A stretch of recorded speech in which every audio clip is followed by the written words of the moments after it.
Olá e sejam muito bem-vindos ao Ateísmo em PT, todas as coisas do ateísmo em português de Portugal, comigo Ricardo Silvestre. No programa de hoje temos notícias e depois vamos saber um pouco mais sobre aquele que é o grande festival da fertilidade e do renovar da vida. Curiosos? Então, essa é a segunda parte do programa. Para já vamos às notícias na secção Focus. Muito bem, cá estou eu então para as notícias e neste caso vamos começar com a Igreja de Jesus Cristo dos Santos dos Últimos Dias, também conhecida como a Igreja Mormon, e depois de uma semana terrível de escândalos consecutivos, claro, nos Estados Unidos, onde várias coisas vieram a público que mancharam muito a imagem desta igreja, a liderança da mesma quis sacudir um pouco a pressão e, como tal, tornou público um conjunto de alterações que são interessantes e importantes de referenciar. Neste caso, os líderes espirituais da igreja Mormon devem alterar a forma como lidam com casais mormons onde há indícios ou histórias de maus tratos. Neste caso, as novas alterações dizem, e passo a citar, que os membros da Igreja nunca devem ser encorajados a ficar numa relação onde possa estar em perigo devido a um parceiro abusivo e também que os membros da Igreja estão agora avisados para não ignorarem queixas de abusos. Muito bem, isto são passos tímidos, são pequenos, mas são importantes, principalmente numa igreja que não tem um historial muito positivo de igualdade das mulheres com os homens. Aliás, há o caso da poligamia, há o caso das mulheres não poderem aceder ao topo da hierarquia da igreja e são desenvolvimentos pequenos, mas positivos, principalmente para, neste caso, se uma mulher ou um homem, isso não interessa, estiver numa situação de perigo por causa de um parceiro abusivo, poder ir ao pastor e o pastor dizer este é o procedimento que vamos ter, portanto, esta é a ajuda que vamos dar, no lugar de ser aquela conversa do é assim a vida, as coisas são como são, continuar a acreditar em Deus. Portanto, positivo e vamos esperar que continue esta tendência nesta igreja e em todas as outras. Muito bem, continuando agora com as notícias, e neste caso, novamente com o André C. Para quem não está habituado a ver o show, o André C. é um nosso colaborador que, neste caso, quer se manter agora, por enquanto, anónimo. E o André vai-me enviando aqui umas coisas giras e ele descobriu uma muito interessante e enviou-me sobre o facto de que, e como podem ver aqui na notícia, o canal TV de Fátima pode encerrar no dia 15 de Abril. Neste caso até é interessante que são pedidas orações. Não sei como é que isso pode ajudar, mas pronto. Ele, neste caso, fala, portanto, o André enviou-me esta notícia. Esta notícia tem a ver, então, com o canal TV de Fátima, chama-se TV Ângelos. Pode encerrar porque não tem patrocinadores. A diretora, que é a Sandra Dias, explicou à agência Lusa que esperava ter publicidade, mas que, e passo a citar, foram encontradas barreiras por ser um canal católico. Já lá vamos a isso, porque o André tem uma coisa a dizer sobre isso. Esta senhora, a Sandra, disse também que bateu à porta de 4.397 paróquias, achei piada o número tão preciso, mas que não encontrou respostas, ou então estas eram negativas. Pois. Continuando agora com o André C. Ele chama-nos a atenção principal para esta frase da parte então da diretora do canal, que diz, e como podem ver, a frase de baixo: muitos empresários não querem associar o seu produto a um canal católico com receio de estarem a limitar os clientes. Esquecem-se que os católicos também comem, compram casa, têm as necessidades de qualquer outra pessoa. Isto é particularmente interessante, então, e o André faz a referência a isto, porque merece toda a atenção esta frase, e eu concordo com o André. Aliás, da minha parte, eu adorava saber como é que esta senhora, a Sandra, chegou a esta informação. Ou seja, que dados tem ela para poder dizer que os potenciais patrocinadores não querem fazer publicidade porque têm alguma forma receio disso. Se houve algum estudo de mercado que foi feito com isto, se isto é puramente anedótico de conversas, mas será mesmo que um produto católico afasta potenciais empresas de fazer publicidade no canal? Achei isto muito interessante, assim como o André, e vamos continuar a seguir isto porque é muito curioso ver se realmente continua daqui a alguma coisa. Entretanto, se algum ateísta tiver dinheiro e eles querem 50.000 euros por mês, se calhar até era uma oportunidade para promover a nossa mensagem num canal religioso. Não deixaria de ser interessante. Muito bem, vamos agora dar outro pulinho e neste caso vamos para o Vaticano, onde nós temos uma excelente notícia para todos nós ateístas e que vem diretamente daquele que é o humano mais infalível do planeta. Neste caso, o Padre Francisco deu uma entrevista a este jornal italiano, que se chamou La Repubblica, num artigo chamado "É uma honra eu ser chamado de revolucionário". E nós ateístas estávamos um bocado preocupados.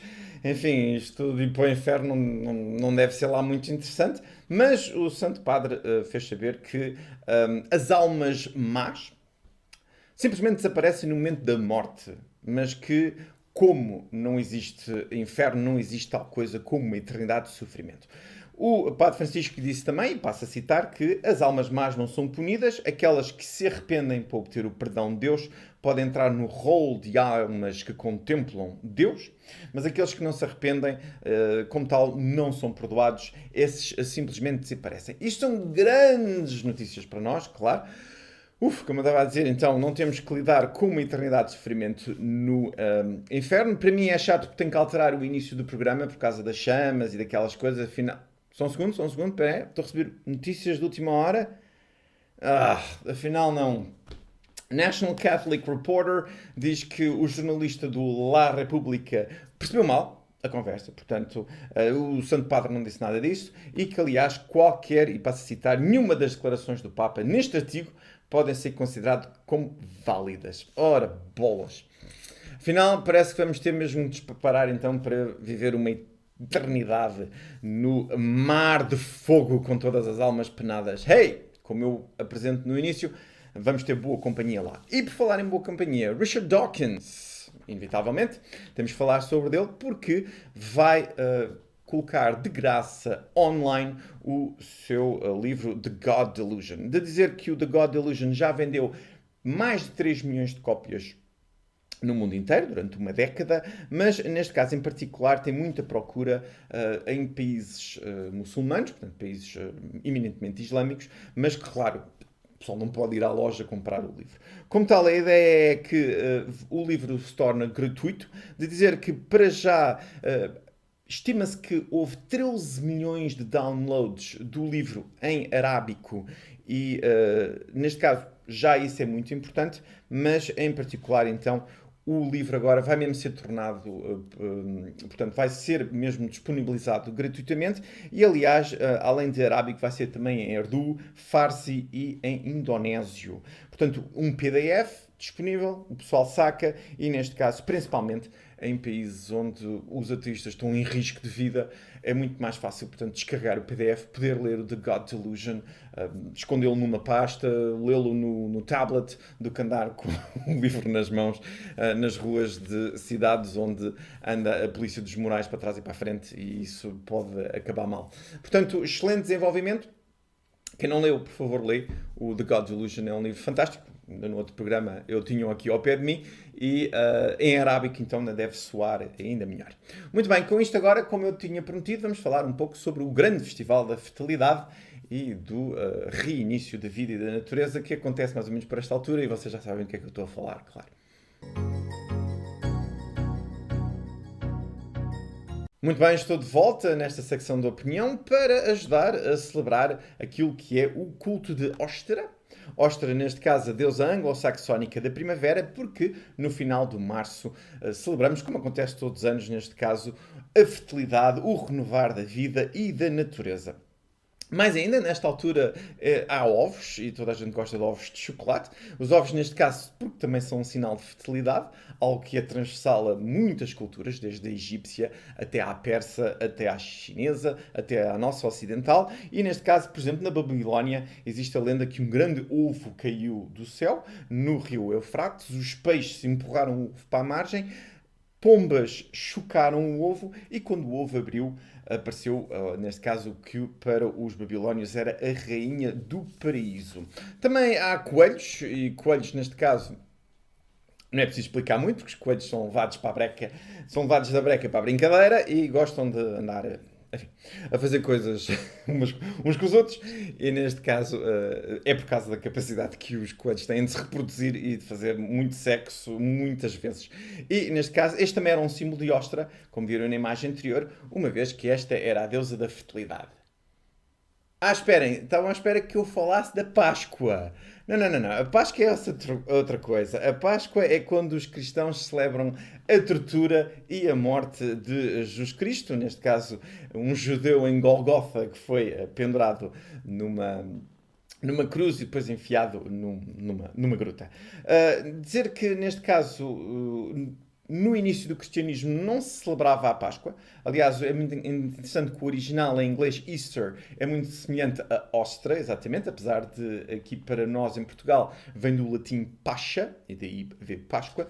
E foi preciso esperar 300 anos até finalmente os cristãos determinarem que a data era uma festa religiosa e aconteceu, neste caso, no primeiro concílio de Niceia, no ano de 235. Dizer que esta celebração nem sequer existe na Bíblia, para além dos detalhes da história da crucificação e da morte de Jesus, são cheias de contradições entre os diferentes livros, mas a gente sabe isso tudo. O que eu achei interessante foi a incorporação dos ovos, neste caso na gramática religiosa, quando o Papa Paulo V ensinou os crentes a rezar com uma referência a ovos, que neste caso são um sustento completo e que devem ser comidos em memória de Jesus Cristo. Já o coelho já foi mais difícil para o Vaticano e para os papas poder dizer, bom, e tal, os coelhos é porque era o animal de estimação favorito de Jesus Cristo.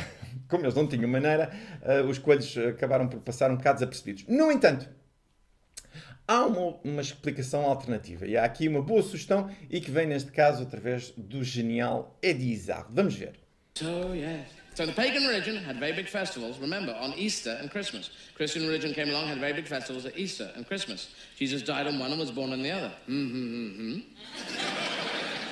Because Jesus, I do think, did exist, you know, and he was, I think, a guy who had interesting ideas in the Gandhi-type era, in the Nelson Mandela-type era, you know, relaxed and groovy. And the Romans thought relaxed and groovy. No. So they murdered him. And then kids eat chocolate eggs because the color of the chocolate and the color of the wood on the cross. Well, you tell me. It's got nothing to do with it, has it? You know, people going, remember kids? The kids eating the chocolate eggs. They go, remember kids, Jesus died for your sins. Yeah, I know, it's great. No, it's bad. No, it's bad. It's very bad. It's terrible. Whatever you want. I mean, just keep giving me these eggs. And the bunny rabbits, where do they come into the crucifixion? There were no bunny rabbits up on the hill going, hey, what, you're going to put these crosses in our borns? We live below this hill, all right? Muito bem, acho que fica aqui então explicada a questão dos coelhos e neste caso para quem domina menos inglês é de Izzard, está a fazer aqui uma brincadeira sobre o facto que o castanho dos ovos de chocolate é igual ao castanho da cruz onde Jesus Cristo foi crucificado e os coelhos, então, esses eram no estilo, não, nós vivemos aqui, agora de repente vocês vêm meter para aqui, meter as cruzes aqui onde nós vivemos. E depois, claro, também no início o Eddie Izzard fala exatamente da coincidência que duas festas pagãs, neste caso a primavera e no inverno, foram adoptadas pelo cristianismo para fazer o Natal e a Páscoa. Muito bem. Com isto, mas celebrem o festival de fertilidade, celebrem a Páscoa, façam como quiserem. Nós, os humanistas, as pessoas podem fazer aquilo que querem, desde que não se metam na vida dos outros. Portanto, se quiserem fertilidade, vamos embora a isso. Muito bem, então agora vamos às nossas despedidas.